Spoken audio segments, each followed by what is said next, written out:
I mean, in most aspects of life, emotions are a wonderful thing. In investing, they are an absolute curse. Because, when do people want to get in? They want to get in when they feel comfortable. And when they want to get out, they want to get out when they feel uncomfortable. But when do they feel comfortable? When markets are high. When do they feel uncomfortable? When markets are low. It is an exact recipe for buying high and selling low. What we're trying to do is identify what natural instincts do they have that might cause them to destruct. We use behavioral economics, so we have a psychographic system we use where just by answering 7 questions, we can tell if they're driven by fear or happiness or commitment. And fear-focused people will be, no matter what they tell you in any risk profile, much more concerned up and down than they would if they were a happiness-focused person. So interestingly enough, I think this is an area where there's been a lot of growth, very little application.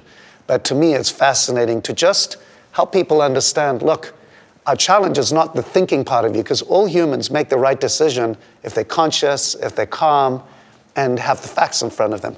The problem is that almost every tough decision will be with unknown outcomes, with a big decision that needs to be made. And those times, your emotions are going to be in the middle. Again, one of the problems with do-it-yourself investing is who's going to help you make the right decision when your emotions are on fire? What percentage of your fee do you justify in simply keeping your clients from doing something dumb? Yeah, a lot. Well, for us, we think at least half of what we do is not access to a portfolio, but helping you understand yourself. Mm-hmm.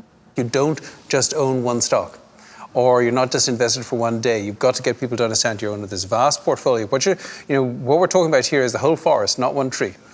The less somebody knows about a subject, the more likely they are to get scared about it. You will find people's reactions to dollars quite different than percentages. They're willing to sit through a 20% decline, but don't have my 5 million become 4 million. No, that's right. A dollar is emotional, a percentage is not. My big tip for average investors is to stay diversified, because it's so easy for people not to do that and to be evaluating where they look for opportunities in the market, but don't get too unbalanced. I mean, it sounds pretty simple for us, but people don't do it. And so that's one of the things that when we look at a portfolio, we have to rejigger it because people have not done that. I've sort of lived through and worked through both bubbles and busts in markets. And what always happens at both extremes is that people want to ditch some part of the portfolio that did them harm.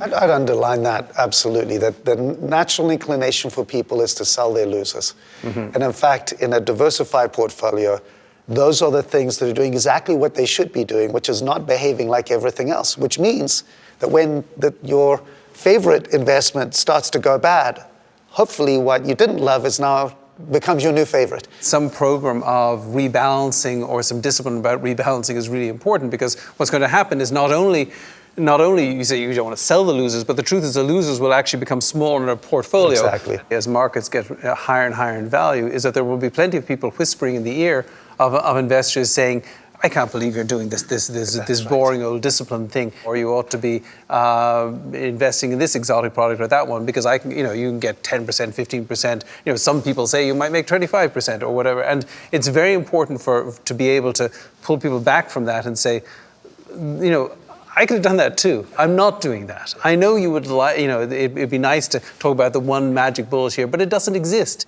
In fact, a very old saying in economics, there is no free lunch. That you can take advantage to some extent of the prejudices of other people and problems in the market and mispricing in the market, but those require a very cold-blooded, disciplined approach to investing. It's not simply buying the thing that's gone up the most recently. That's usually a recipe for disaster.